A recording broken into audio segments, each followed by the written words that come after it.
Ito, yung champion natin ng Tacloban. Yan. Ito mga kalapatids. So. Sir, ano pong bloodline na to? Tawag ko dito yung PI line ko na bawal kasi Parang mura yun ha, Mura. PI ha. PI line kakross sa ibon ni Press Manny Zamora, yung Weak Kika and Max Lady. Ayan o. Yan yung kulay niya. Kaya siya dark grisel, nagmana siya dun sa tatay niya. Yung tatay niya dark grisel.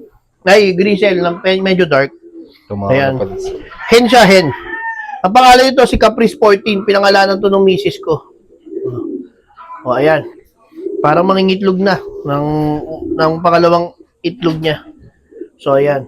Tapos sir, kamusta nung kinakarara mo simula nung First Lap Derby? Mabagal lang siya. Parang 800, 900. Kad minsan nagwa 1,000. Pero consistent yung uwi niya. Tapos talagang kapag nag-aabang ka, sigurado dadating siya. So, nung una namin kasi ang simula ng kanila, Buena Vista yata Buena Vista sa BBC. Gumaka, ganyan. So, nanalo din siya ng All Bird. Kasi, ang nangyari lang dito, nagkaroon lang siya ng problema nung matnog, late na 15 minutes. Pero, Tacloban champion siya. Maganda itong alagaan kasi malakas din siya kumain. Tapos, kahit hen siya, hindi siya nagpapares. So, yung niya, talagang focus siya. Nasa kulungan siya, minsan titignan mo lang, hindi siya pumapares kahit may mga bumabara ako sa kanya. Di nung nilalaro mo yan sir, simula nung First Lap Derby, walang asawa. Wala siya pares. Ang titignan mo lang siya sa loob, sa perch niya, siya lang, tapos nakaupo lang siya doon. Yun yung tingin ko na, yun din yung ibang winners ko eh. Pakikita ko sa inyo yung iba pang winner, tsahin nito. Complete lacking last year, 2024, wala din, ganun din, hindi din pumapares. Sayang pala yan sir, no? Kung hindi nagkatup ng matnog, no? O hindi nagkatop ng matnog, solo to. Pati ng superset, pasok ko na dito ha. Okay. Para mangingitlog eh. Pakita ko pa sa inyo yung ibang winners natin. So yan, PI line yan, kakross ng kay Ninong Manny Zamora. Pero sir, ano palang ginawa mong preparation bago ikarga ng Tacloban yung Tacloban champion mo? Ganito ginawa natin. So, nung bandang matnog, may binder yung pagkain niya, hindi niya gaano inuubos. So, nag-consult tayo niyan kay Russell Baldago. Ang sabi niya, tanggalin yung binder. Nung tinanggal ko yung binder, gumanda yung patuka niya. And, yung tuka niya, malakas siya kumain. And hindi naman tayo tumitigil ng mid-toss. Halos araw-araw, kinakarga ko ng truck yan, tapos pinapatos ko sa pinakamalapit lokban. So, daily yan. Kasi niniwala ko, hindi na kailangan iparondahin kapag hindi ko na pinaparonda lang na pagkarera. So, puro mid-toss na lang sila. Simula First Lap Derby sir, ganun ka? Nung nag-first lap derby na, syempre, pag uwi ng first lap, Monday, di naman ako nagpaparonda. Tuesday, karga ko na yan sa mid-toss namin sa ARPCI. Wednesday, Thursday, yun na, karga. 3 sunod-sunod yun. Tapos, pagdating ng Friday, pahinga na sila. Tapos, ikakarga na natin. So, pag lumayo pa yan, naging Thursday yung loading, 2 na lang yung toss natin. Basta importante sa akin, mid-toss. Yan talaga yan ako. Nag-mid-toss pa nga kami ng mas malayo, 100 kilometers eh. Sa Padre Burgos, ayan, favorite yan ni Press Manny Zamora. Padre Burgos kami lagi ng Wednesday, parang ganyan. Tapos, may mid-toss din kami, 200 kilometers yung San Francisco. Sa MacArthur naman yon. Pero yung mga yan, ikarga ko yan hanggang sa Padre Burgos. Ganun kami mag-mid. Yun, ganun lang. Mid-toss, tapos yung ginagamit natin pansubo sa kanila is, royalties tayo. Champion pills, at saka digestion pills. Yun, digestion pills. Kasi parang ganun din yung epekto niya eh. Mas mura pa, kaya yun ang ginagamit natin. Kasi marami tayong mag-ibon. Noong nakaraan, 70 yun, yung ginagamit natin. Kaya, sa pagdating na ibon, papainumin natin ng digestion, kinabukasan, digestion ulit siya. Pagdating ng Thursday, bahagang i-load, puro champion pills na yung ginagamit natin. Ganun ang ginawa natin. Basta pag lumuwi ibon, galing kahit sa mid-toss, pinapainom ko ng digestion. Tapos, kinabukasan, champion naman. Yung dalawang yun ang ginagamit natin, wala na akong ibang ginamit nun.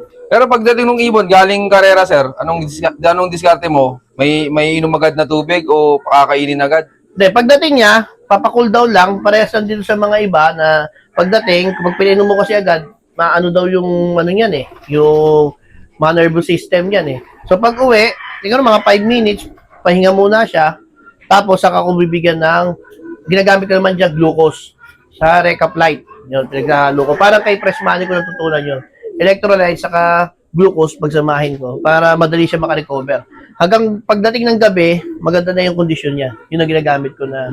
So, sa loop mo pala, sir, una yung painom bago yung pakain pagdating ng galing karera. Oo, painom ko muna, tapos mga after 1 hour, tutuka na yan. Ang patuka ko naman nun ay sneaky mix yan, mga kabalen, sneaky mix. Pagdating, sneaky mix siya. Tapos, sa gabi, kung kaya na, maobserba mo naman, kung kaya na, pwede mo na palitan nung Kalapatids flyer mix, yun ang ginagamit natin. Noon pa, wala, puti pa yung sako niya, ginagamit na natin yan. Nanalo ako since 2021 hanggang 2020, hanggang ngayon. Nanalo tayo gamit yung Kalapatids flyer mix ni Boss Ronald Gonzales. Yan. Yung kabalin, gamitin mo siya kapag medyo wala pa sa mood. Pero kapag bumalik na yung appetite nila, binabalik ko na yan sa flyer mix. So normally yan, linggo, umaga, kabalin siya. Pero pagdating ng gabi, kung hindi pa tawid dagat, pwede pang sneaky mix ulit. Pero kapag hindi pa tawid dagat, gabi niyan, hapon, nilalagyan ko na. Pinapatuka ko na ng Kalapatids flyer mix. So, ganun yung ginawa natin sa ibon natin. So, magkakalimutan yung mid-toss. Yun yung para sa akin, ha. Sa iba kasi, hindi nag-mid-toss, eh. Tinatamad, no? Tamad, tapos magastos daw. Tapos, para sa akin, ang isa kasing na, ano ko niyan, nag-inspirasyon ko, si Lahi ni Adan, Boss Richie sa Taytay.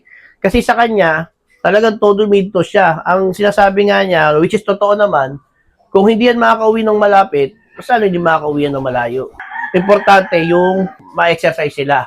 Tapos dinuktong ko rin yung kay Idol Sandy Garcia na yung atleta, hindi siya dapat taba, dapat ano siya, tag dito, fit siya, fit. So, dadagdagan natin yung pagkain, pero dapat yung activity niya super.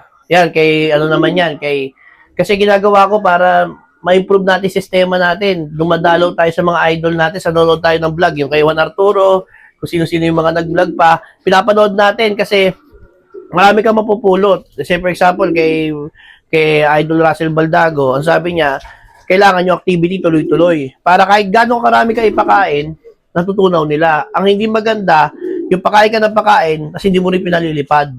Nagiging nagiging hindi maganda sa ibon yun. So, yun ang preparation ko. Konti lang tayo magpainom, yun lang. Champion pills, ideal pills, pero ang natin, masipag tayo mag-training. Kaya siguro, then pumanig sa atin yung Tacloban champion. Congrats ka, sir. Tapos, sir, ikaw pala, nabanggit mo na rin yung sa patuka sa Kalapatids Pits, eh. May inahalo ka pa ba doon? Wala na. Ngayon, simula ngayon, sa flyers ko, pure flyer mix lang siya. Wala na rin ako inahalo, wala na rin ako niladagdag. Kasi iba nagdadagdag pa ng... Sa akin, para sa akin, kompleto na yung flyer mix ni Kalapatids flyer mix. Kompleto na siya kasi yung ginagamit ko. Since 2020, nung bumalik ako, 2021 hanggang ngayon, lagi ako may patawid dagat. Wala naman ako dinadagdag ng mga sap pa doon. Yun lang. So, ibig sabihin, naniniwala ako na yung patuka natin sa Kalapatids, formulated na maayos talaga para sa ibon. Narinig ko kaya nga daw walang mani yun kasi nasisira agad yung mani. And norm, di mo talaga ako gumagamit ng mani. So, maganda na yung Kalapatids na yan para sa mga ibon natin na flyers. Hindi ka pala nagamit ng mani, sir. Hindi. Yun lang, yung kung ano mismo yung patuka ni Kalapatids, yun na yung pinapakain ko sa ibon natin. Kaya, kaya tingin ko, talagang, nung sabi nga ni Sir Ronald, nung nakita ko siya, talagang nagpa-picture ako kasi talagang maganda yung pagkaka-formulate ng Kalapatids flyer mix. Yun, maraming salamat, sir. Oo.